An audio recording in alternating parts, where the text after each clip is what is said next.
It's episode 37. On the pod today, we've got Sarah Sal. Sarah has run ads for companies like Stratgyzers and ClickFunnels and worked for companies like AdEspresso and Hootsuite. She's generated six-figure sums from Facebook advertising.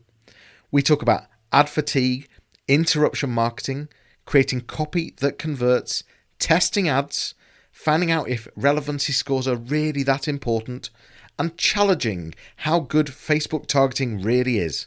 In fact, Sarah's big point, if you think of them as an ad, you lose before you start.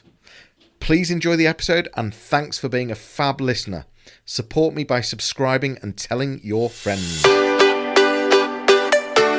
Welcome to the Johnny Ross audio experience. I'm Johnny Ross, founder and digital marketing strategist of Fleek Marketing. Each podcast I'll be bringing you an expert to inspire you, to give you some great business growth takeaways, and to get you thinking about marketing and the bigger picture of how businesses can improve, adapt and grow. I look forward to sharing this with you on each podcast, so here we go.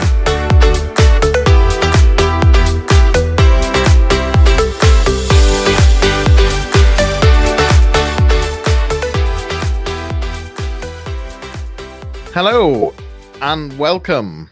How are you, Sarah? I'm good. I just have a small, tiny cup of matcha, so I'm okay for energy. Thanks for joining us. Thanks for watching. We're live on LinkedIn. We're live on YouTube. We're live in Facebook. I've got Sarah Sal with me, which I'm very excited. You're in Cyprus right now, aren't you? Nice. You've got the aircon on. It's so hot. Yes. It's freezing where I am. It's burning hot where I am. Is it really? Yeah. It's very cold in the UK. We're going to be talking about Facebook advertising. We've got the beauty that you have worked at some amazing with some amazing brands. You also work with AdEspresso and Hootsuite, but you've worked with, if we were to name some, AgriPulse, Adweek, Blissmetrics, Copy Hackers, and ClickFunnels, lots more. In fact, you are able to generate six figures from Facebook advertising campaigns. How long have you been doing this, Sarah? For 10 years. If I could mention something, Adweek, I wrote for them. I didn't work for them. Oh, okay. But I worked, but I did some work for ClickFunnels. So some of them it's both, and some of them I only wrote article for them. But this is how to. When you've written the content, I assume it's either how to win at Facebook advertising, or it's just writing content that converts. No, content that convert regarding Facebook advertising. Yeah, cool. So if you are listening or if you're watching and you've got questions for Sarah, please do ask at any time. And ultimately, this is about how to win at Facebook advertising, how to really create a really strategic campaign that's going to convert. So one of the things that I'm really interested in, though, is your background was not marketing at all. You did a computer science degree. Is that right? Let me go back to high school. It was the last year of high school. I was studying physics. The French teacher come over my head with a very disapproving look. Sarah. French is more important than physics and mathematics. And it took a lot of self-control not to reply. Of course, the light over our head and the electricity work on the principle of French grammar, not mathematics. But then I just smiled and said nothing. I mean, I was really bad at grammar, punctuation, spelling, etc., but really good at mathematics. So when I finished high school, I was like, I'm going to do computer science. I'm going to study applied mathematics. Nobody is going to criticize my spelling and grammar. And then over the year, slowly I got into marketing because I think it was 10 years ago, or maybe 13 years ago, Facebook released their Facebook API. And back then I was a web developer. I'm like, maybe I want to explore that, see how it works. And before you know it, one thing leads to the other, because you cannot talk about Facebook app without talking about marketing. And I just accidentally happened to making a career shift because of that. And how did you go? Writing copy is not easy. And in fact, one of the things that you talk a lot about is it's all about the copy, that it's all about the content, and it's all about the content that converts.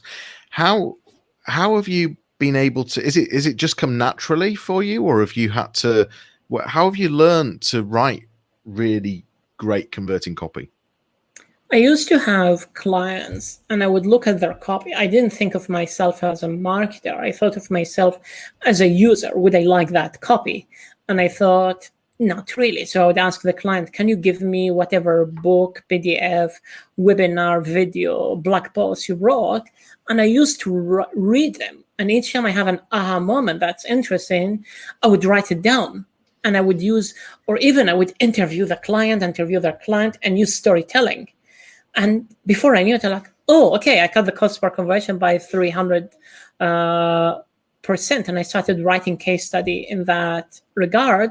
And it turned out, actually, writing good quality, you need good inspiration. So it's nearly 90% reading, 90% listening, only 10% assembling. You're not writing copy, you're assembling copy. And what they don't teach you at school, they teach you to write poetry. But the problem, if you read poetry, it doesn't convert. It's nice, it's artistic, but people are not reading poetry and say, oh, I get it. You see, they're using fancy words I don't understand. So yeah, that's what I didn't learn at school, and I had to learn by myself. In fact, I've heard someone talking recently around if we use too much content, too much copy, then our head is having to process far too many calories to try and figure out what the actual message is and what the actual, what's in it for me. And so it's about trying to, as you say, it's about trying to find content that someone can relate to very quickly and easily. We do have a live question. As I said, if you're listening, you're on the podcast, we'll put some details in the show notes. If you're watching, it's great to have you here live. And if you're watching this afterwards, please do mention that in the chat so that we knew that you watched it afterwards. But if you're live, please do ask questions. Vladislav is asking a question to Sarah. In your opinion, what is the best resource to learn about Facebook ads? Of course, Sarah, I'm assuming that's ignoring that you offer coaching, and we could come directly to you for coaching. But where else would you suggest a resource for Facebook ads? I would tell people to forget they're doing Facebook ads, because Facebook ad is interruption marketing. Facebook ad is as good as your content. So learn copywriting, learn how to write email that convert, landing pages that convert, sale pages that convert, learn how to do user survey to know what are the thoughts that are in their head. Then the Facebook marketing, it's easy. The hard part is having the whole content machine that make people say, wow, they got into my head. So I would, it's nearly like, I had a few clients or few potential clients nonstop say, hey, can we hire you? And I tend to say no, because I ask them, I look at their blog post. They have maybe 20, 30 blog posts. I say, did any of that blog post generate traffic, clients, lead? They say, no, I'm paying somebody $100 per week. And I told her to write 2 blog posts and none of it converted. And I'm like, come later. It's like somebody who says, Sarah, take me mountain climbing, and they're maybe 200 kilo overweight. And I'm like, lose some weight, build upper body strength, don't come to me in a bathrobe and a flip-flop, wear the correct gears. and then you could do mountain climbing. It's like, so it's everything that comes before the mountain climbing that is important. I love the analogy. Really, really clever and really good. And in fact, you prefer working with people that already have content that converts, that where they can demonstrate that they've got that conversion. We're going to be talking about ad fatigue. We're also going to be talking about interruption marketing. We might get into some of the KPIs on Facebook, things like relevancy scores. We might talk about landing pages, split testing, remarketing, you name it. We may well cover all of those topics. But for now, I just want to keep drilling on this content. So just talk to me about some of the success stories that you've had in the past. I know that you've worked with some big brands and some big clients. What have you learned? What have you learned along the way? When you talk about this content that converts, just help me understand what that exactly means. What does a really good Facebook advert look like and read? Not like an advert. One of my clients that I help is Stratgyzer. They used to spend $4,000 on Facebook and make 40 cents or make 2,000 back because they have like the ultra expensive conference where executives from BMW, Air France, etc. go. But if you spend 4,000, make 2,000 back, or you spend 4,400 and make 2,000 back, you're losing money. And I moved them to making $18 for each $1 they spend on ad. But in the beginning, when they looked at the ad I wrote, they're like, oh, for God's sake, Sarah, what's that ad? We're not spending money on this, because it looked like content offering advice. And they're like, we're not paying money to offer advice. But because the ad didn't look like an ad, it performed well. I mean, actually 30% of Facebook users have ad blocker. It means they don't look like ads. So basically, you want to give them value, have them, oh my God, I'm really glad I read that ad because I learned something I did not learn before. And the ad demonstrates that that person is an expert. And by an expert, he's not saying, hey, I made $500 million. Now this is a client that used to eat from the dumpster, now eat caviar every day. No, you want people to I tell people, imagine somebody gave you money, you're offering genuine advice. What would it look like? Turn that into an ad. And I think I may have seen some of those on Facebook, and where there hasn't been a very clear call to action in terms of what they're trying to sell. Is there a danger there that the user becomes so engaged with the post, gets the free resource or gets the free whatever, but is never actually taken to where they're trying to sell? And are you just hoping that that user then joins that gap themselves? No, not really, because there is a call to action in the ad copy that closes the gap. What we try to avoid is what marketers do, is asking for marriage on the first day, or walking to a stranger in a coffee shop, slapping on their head and say, hey, would you want to marry me? We tell them, no, dine the person, wine the person, get to know them, know what they like. Make sure there is a fit between both of you. Don't try to marry somebody there is not a fit. And then if you've been dating for a while, ask for marriage. But in the ad copy, I give you an example. One of my first ads for Stratgyzer was last year. There is 100 oil company that went bankrupt. Not Dong Energy from Denmark that went to the stock market with 16 billion valuation. What did they do right? They invested in alternative energy when oil prices was high. Want to know how similar company reinvent themselves? Come to our conference. But asking for the marriage is only after you gave value and you link the call to action with everything that is above. Yeah, that makes sense. You build the desire first. You build the desire before, because if you ask for the conversion before you build the desire, they say, I don't want that. So you build the desire first. A lot of people, what are the common mistakes clients are making when it comes to Facebook ads? I know one of the things that you mentioned to me, we had a quick chat earlier, and one of the things that you mentioned to me is a lot of clients are focused on the targeting being the issue. What are the, and we'll go into that, but what are the other things that are often the big mistakes that clients make on Facebook or on, on interruption marketing? I tell people to forget it's Facebook marketing. I tell them to forget even Facebook exists. Imagine somebody in a coffee shop having matcha or coffee. Would you tell them face to face what you wrote in an ad? If not, why would you say it is an ad? It's even more effective. Imagine you're in Costa Coffee or Starbucks and somebody say, I'm in Manchester, I just arrived today and I'm struggling to find vegan food.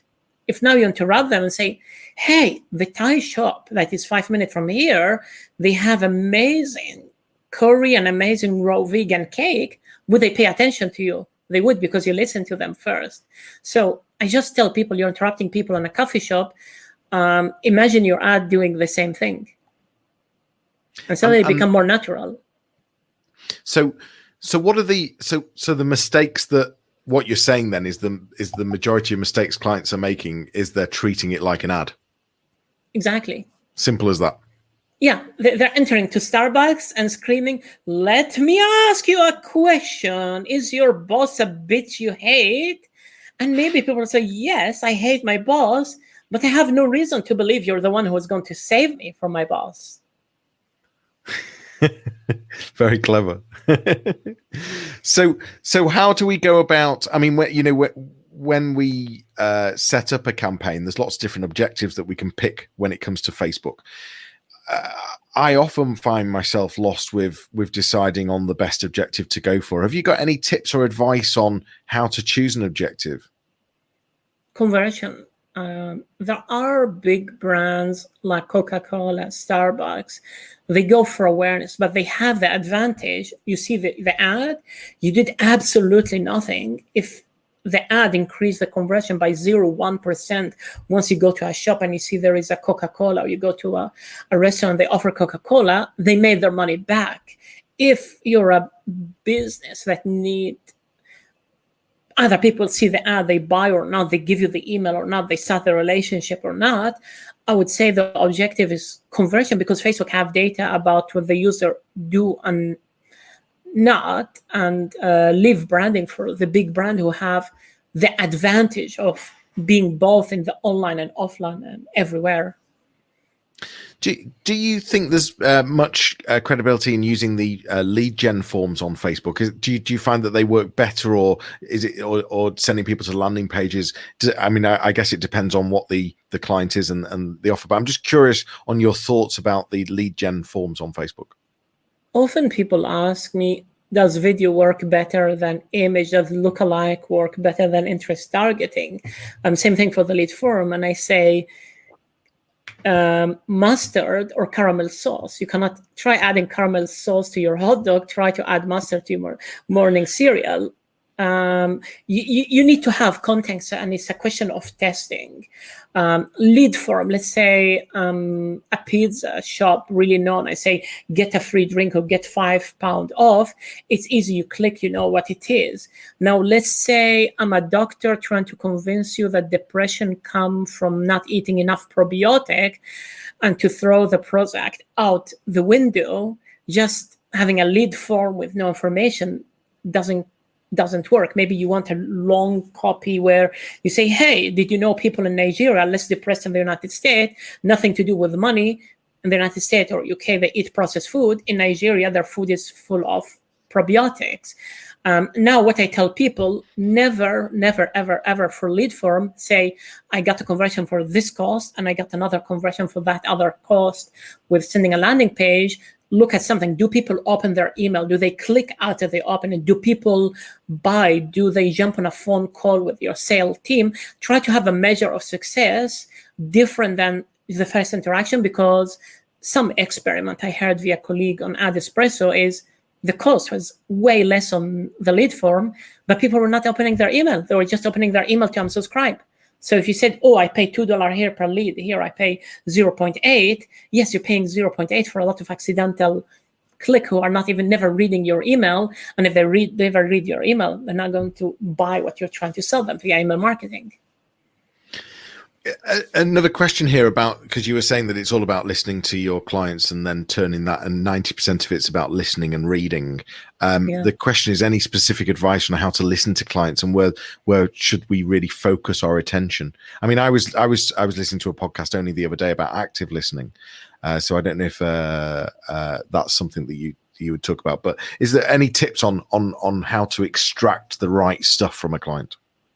For any business with client, I would say talk to your own client. Jump on a call like here. Maybe you spend 1 hour and you really question them, because those are people who already gave you money. I give you an example. I run some ad for a copywriting course for the Copywriter Club, and I think I interviewed maybe 8 people, each people between half an hour and 1 hour.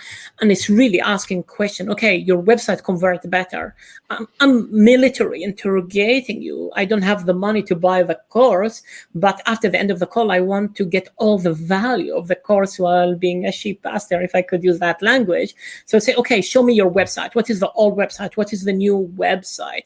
Okay, the new website, you described your process. You mentioned that people are missing revenue, that you use data to uncover the missing revenue. You say who you helped increase the ROI by 300% and so on. And I turn that into the ad. But it's really the best way of listening is having a deep conversation, because survey, people are going to say, that person is great, but great doesn't cut it, because I could go to Fiverr. Actually, I can pay $20 and have people record a video saying, I don't know, my boiled pizza is better than Italian pizza, because I pay them, right? And people would look at that person and say, why should I trust them? But getting really deep, knowing that they mixed, I don't know, I'm going to make up example, mango instead of pineapple, and a pizza made it more flavorful. Okay, I know Italian now are going to hate me for saying this. Is you really want to dig really deep into listening and not just the surface. Yeah. You talked about 30% of people have ad blockers. You've also, I think you were mentioning that there's a stat that only 4% agree to Facebook allowing ads based on their content. Is that just tell me more about that? So Apple in their new iOS said Facebook cannot track your search history, your picture, your financial data without asking permission. It's one way for Apple to differentiate yourself. And if you think there was a while where you've seen 20 friends post on their wall, me, X, declare that Mark Zuckerberg doesn't have the right to sell or rent my data, and they thought this is legally binding because somebody said it is. Well, it's not. But that tells me about how people are preoccupied about their privacy. And I mean, Facebook is telling people you're not going to see relevant ads. I saw a lot of those posts. Exactly. And people are like, Facebook, your ad were never relevant. I mean, let me give you an example. I'm vegan. Anyone who's my friend on Facebook, nonstop see picture of vegan food, vegan places, Thai vegan festival in Bangkok, Phuket, etc. And Facebook show me ad for steaks and ham and etc. And basically Facebook is like, if you give me the money to advertise to Sarah, why not? I even get ad for Bitcoin scam. And sometimes I like to understand the psychology. So I would register using fake email, fake phone numbers, etc. And those are websites that says, oh, you could invest in Bitcoin, transfer to us the Bitcoin you bought, and before you know it, you made a donation to them for $5,000 or pound. But if your margin are $5,000, you don't care that you got me for 100 or 50 pounds. The cashew vegan cheese that I buy for £8, and they still need to send the cheese to me to make and manufacture the cheese. If it costs them more than £3 to acquire me, they're losing money, right? So what determine what ad you see is ad budget. And if Coca-Cola has $1 billion ad budget, you're going to see more of Coca-Cola than you're going to see of relevant ads. So people are like, thank you very much, Mark. We're not going to let you track us. But so just talking about relevancy though, because that's certainly one of the things that you should keep an eye on. Is there an optimum relevancy score to have on a Facebook ad? I would say if you're spending $1, making more than $1 back, that's what matter. Conversion matter, because if I have super relevant ads that are losing money, why run it? But there is a relevancy score on Facebook, which is the engagement the ad get, how well the ad convert based on competitor in the same niche. And this is where having really good ad copy that doesn't look like an ad that give content work really well, because I had some ads with 1,600 comments, and even one person would leave a comment and it got like 20 nested or 60 nested comment help. But at the end of the day, it's like people saying, oh, the CTR, the CPC, the X matter. No, it's for your own business, based on your own business goal. Are you achieving something that help you make more money than you're spending? Then continue spending. That's what matter. But if you're getting $2 back on spending $1 and you've got a low relevancy score, if you were to increase that relevancy score, do you then end up getting more for your money on Facebook? Probably because your CPM might become cheaper and you might reach more people. Yep. And this is important if you have a niche market. Let's say you're targeting orthodontists or cosmetic surgeon, and telling Facebook, hey, help me show the ad to more people. It's one way to make more money. So it's really important. We stepped into iOS 14 there. So just going back to that, is Facebook advertising dead then with iOS 14 coming on board? No, because I ran ad before iOS 14, before the Pixel was a thing, before even mobile was a thing. You just need to use different tactic. Maybe Facebook will be less rich. Maybe Mark Zuckerberg will be worth 10 billion instead of 40 billion. Who knows? But if you have 2 billion users, you still have 2 billion users at the end of the day. Yeah. and in fact, what you also talk about is if it's not Facebook, it'll be another platform one day, and this is purely about interruption marketing. Just talk to me more about interruption marketing, because this is nothing new. It's been here for decades. Imagine again, it's back to the coffee shop conversation. What could you say other than listening that will get people to turn head? Let's say you're in the Silicon Valley and everybody is like, I'm pitching to investor, screaming at everyone in their face, hey, do you want to raise money from venture capitalists? Will do absolutely nothing. But saying, hey, I had a meeting with this investor before I pitched them. I knew they worked at Expedia or hotels.com. So in the pitch, I said, oh, you happen to have experience in niche XYZ, when everybody just ran a business plan in their face. And this is how I got the meeting. You think other people who want to raise money from venture capitalists are not going to listen, to put their book down or their phone down and say, yeah, that's interruption marketing. It's back to the coffee shop. Yeah. And as I said, the point you're making is that it's the same principles, whatever the next platform is. So it's like LinkedIn. It's like LinkedIn. I mean, some people don't run ads, but I had people tell me, oh, hey, you're a doctor. We could help doctor. You have people who say, oh, for people who have a brewery. I never worked in that business. And it's just people who automate everything. They automate sending the friend request. They automate the pitch and so on. And it's like, just get to know me. Just Google my name. Just see what I wrote as a blog post. It's way more effective than just copy paste the same message on a massive scale to 500 people. Yeah. I want to tap a bit more back into targeting. So there's so many different ways of targeting, or so many data points on Facebook. Yeah. I'm thinking of an example. Maybe you're targeting mompreneurs who are working from home, setting up a business. So of course you can find mothers on Facebook in a particular location with a particular sort of demographic and age of children. How do you then go about trying to find if they're opening a business? How could we use targeting better? You really don't know. Think about Google. Somebody's typing a very specific keyword, looking for lawyers or solicitor or accountant for opening a business. What you do on Facebook doesn't tell me if you want to open a business or not. You might have already opened it 5 months ago. Maybe you're just dreaming. Maybe you have a lot of money. Yes, you could target things like Harvard Business Review, Entrepreneur Magazine, and so on. Yes, if you target medical niche, you could target American and British and Australian Chiropractor Association. But it's hard about the targeting. Marketer and even Facebook love to bullshit by saying it's laser targeting when it's not. Even people who used to be the manager of data targeting at Facebook, Antonio Martinez, wrote a book called Shaw's Monkey and said, we have a lot of data, but it's bad data and it's very difficult to make sense. It's nearly like giving you 100 ingredients and telling you, make me some delicious food. But among the 100 ingredients, there is a mobile phone, there is hand sanitizer, there are things, there is fertilizer, and maybe in the bunch there is an apple and a steak and some tofu, and it's not laser targeting. You basically need to be good at creating the desire. People say, how do I find X? And it's like, how do you build the desire for X, basically?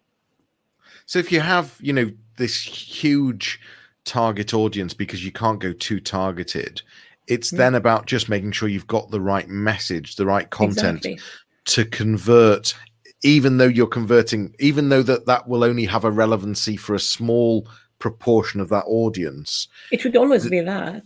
The ones that, but where there is a relevancy, there'll be a high conversion.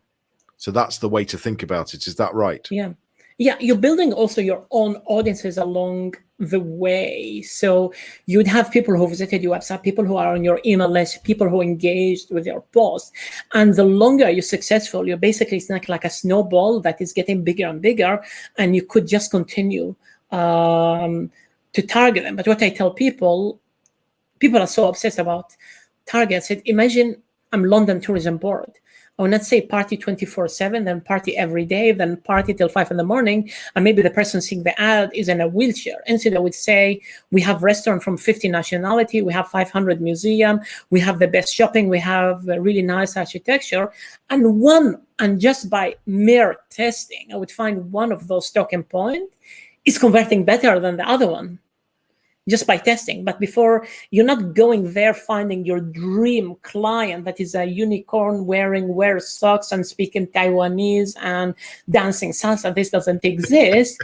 You're basically having a broad targeting, and you're trying different message, and you just find which one of those message is converting better, and you ride it as long as you can. So you talk a lot about testing. What's the best way to is there a good formula on how to use the testing part of the platform? Yes and no. I see people go crazy. They say my ad. I tell you a story. I run ad for a tax lawyer that help people lower their taxes, and his ad were not working. And basically, he used picture of cleavage to the point that Facebook nearly banned his ad account. And people think, hey, I have an image with a pink background, let me put a blue background, or men love cleavage, put them an image of cleavage. But just because you see a picture of cleavage, you don't like, ooh, that person is really good at taxing. Go back to the messaging, because yes, you could make a lot of testing, but you go crazy on the test instead of delivering the content. And one of the ad that did well is not like pay lower tax because I don't have reason to believe you. One of his tactics was everyone you owe money to in January, pay them in December. Nobody complained about getting money earlier. Everybody who owes you money in December, ask them to pay you in January. And I said, that's a legal way of lowering your tax. And now people were listening to him in his webinar. So you don't want to test small thing like, do you use an exclamation point or a question mark, or do you use a blue background instead of a green? Do you start with a question or not a question? You want to really test the different content. And by a content tax, maybe one problem with taxes is paying lower taxes. The other one, you don't want to spend 50 hours per month planning everything. The other one, you want to cover your ass in case you have an audit. Maybe the fourth one is there might be a lot of, maybe you're doing business in 50 countries and you're wondering how to simplify sale taxes wherever there is sale taxes. It's basically you're testing different topic. You're not testing it's nearly like somebody doesn't want a pizza, you offer them an olive pizza, you remove the olive and you give them a sardine. It's not the same as saying, oh, I have vegan food, I have Thai food, I have Indian, I have British food, and so on. So when I'm doing testing, is there for example, should I if I was going to do an ad set, should there always be a minimum of 2 ads within that ad set? Or is it 3 ads? What do you have a formula like that, for example? Myself, that's my way of working. It's not right or wrong, because you could do a curry with tofu the same way you could do it with chickpeas. I like to have one ad set, one ad, because then I'm forcing Facebook to test all the different ad copy I have. When I have 2 ad or 3 ad or 5 ad in the same ad set, then Facebook randomly will give most of the budget to one over the other. And I'm basically telling Facebook, no. I'm okay, both of them spending $5 per day, and I'll be the judge based on the result. But that means when I say it's the way I work, it means I need to pause them. I need to look at them, and I need, based on the data, pause them. So there is less automation. So you'd run them at the same time, 2 different ad sets at the same time, with the same audience, but to the same target audience. Yeah. So are you not competing with each other? Yes and no, because some of the audiences are really big, and Facebook does have a mechanism not to show your ad at the same time to too many people, and one of them is going to be a winner. Think about it like, I had to say it like that, think about it of having 2 kids, you could only keep one of them, and you tell them fight each other, and then the one who wins said, okay, you're my kid, and the other one you give to adoption. That's like the worst example ever, but I don't keep them running forever. I just let them fight, and then I pick the winner as my kid, and the other one go be adopted by somebody else. So my concern was you would push the budget up on each of them, but actually what you're saying is that that's a small part in exactly. And I never go, here it's $500 per day. And Facebook really trick you when you make a campaign and you don't even pay to the buying. You're like, oh, did I put 500? No, they put it per default to trick you. So, I start low, I find a winner, give the winner more budget, and the loser I pause, you see? So are you ever testing audience targeting or location, or are you always testing content? No, I test also the targeting. I also test the targeting because some of them might convert better than the other. It's just when I say targeting doesn't matter, it doesn't mean I target the whole country. I never think about, I mean, there are niches I don't know where I really spend a lot of time trying to find the targeting. It's just that I don't always blame the targeting when things doesn't work. And so also what I'm hearing is that you would much rather go for a wider audience than a niche, unless, for example, you were only trying to target orthodontists. For example, yeah. Yeah. Okay. Yeah. So what about, I'm curious on landing pages, because I'm guessing that a lot of clients don't even consider having a really good landing page. So is that a big part of what you do? Super big. I don't do the landing page. I mean, okay, I did it in a few cases, but I'm not an expert on that. Yeah. In the sense, the same way I started writing ad copy, sometimes I had landing pages that I rewrote because the old one was not working, but I'm not an expert on landing pages. But landing page, if you're running ad, are super important because the ad create the interest, create the curiosity, but then you cannot have an ad that build the desire and the ad and the landing page or sale page doesn't continue the journey. Yeah. And that's what I was tapping into, that I'm confident you must see so many clients that don't consider the landing page, and that's probably, just as it's just as important. And what's the point of creating, as you said, that desire when they're not going to then convert? So yeah, I can understand that. And I assume, any thoughts on remarketing? Good, bad, works? Super important. I always tell people, go over the low-hanging fruit, and somebody who visited your website, engaged with you, is in your email list, is way more likely to convert than somebody who never heard of you. And often when I have a new client, I look, is there any remarketing win that could generate revenue, which means that revenue could be invested into cold audiences instead of the marketing coming out of packet. Because think about it, remarketing would convert really, really well, often really high ROI, but the volume would be low or the audience size would be low. So you need to expand that remarketing audience. So if you have a website visitor, I don't know, 10,000, or you have 5,000 people on your email list, you want to have 50,000 instead of 5,000. So it's really about expanding your remarketing, because marketing is about having multiple touch points before somebody is convinced that they want to buy something. Where's all this going? Are we going to see more budget going towards advertising in the future? And any thoughts on the future of interruption marketing? I don't know. I mean, people ask me, what are you having for dinner? I'm like, people ask me, what are you doing for tomorrow? I'm like, I don't know what I'm doing for lunch or dinner. I just react to what's over there, and I think how to better engage with it and have the best. But I mean, interruption marketing will always exist. Maybe Facebook will exist, maybe it wouldn't exist.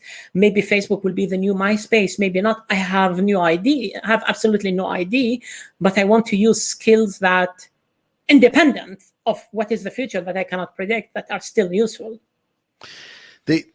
Just my final question on one of the things that I'm seeing more and more is lifestyle imagery being used in ads.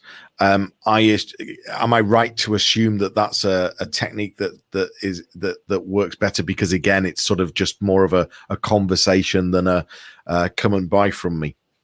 What is a lifestyle imagery? So where you're seeing just a picture of a person instead of sort of a setup Yeah. It's more. People tend to buy from people, and when people go and buy some perfectly designed stock photo, chances 500 of their competitors are using the same photo. Well, if you're the expert in making, I don't know, British pizza, there is some value in having your image and every ad having your image. It might not be perfect. Maybe you had bad sleep. Maybe you have a black eye. It's still you. You are still the expert. You are human, and human are not perfect. Yeah, and you're right. People buy from people, and that's a way of driving trust and showing personality as well. I've heard you loud and clear. This is around great content. It's around content that converts. It's don't ask for marriage on the first date. Is what you're saying, which a lot of marketers make that mistake of. Yeah, really fascinating. Sarah, if people are listening right now and they maybe want to take a step up on their Facebook advertising, maybe they've got sort of, $2,000 or $3,000 to spend a month, and they're looking for someone that can really make it work a lot better, or maybe they're looking for a coaching session from you. What's the best place to find you? And my website, it's sarah-sal.com. And which platform do you hang out on the most? Social media platform? Facebook and LinkedIn. It would have to be Facebook, wouldn't it? Yes and no. It's been absolutely delightful. You've given some amazing tips and tricks, and really, I think just helped us all focus on listening to what the customer wants, and testing the topics, not spending so much time testing the nitty gritty and the things that don't matter quite as much. It's been really good. Thanks so much, Sarah.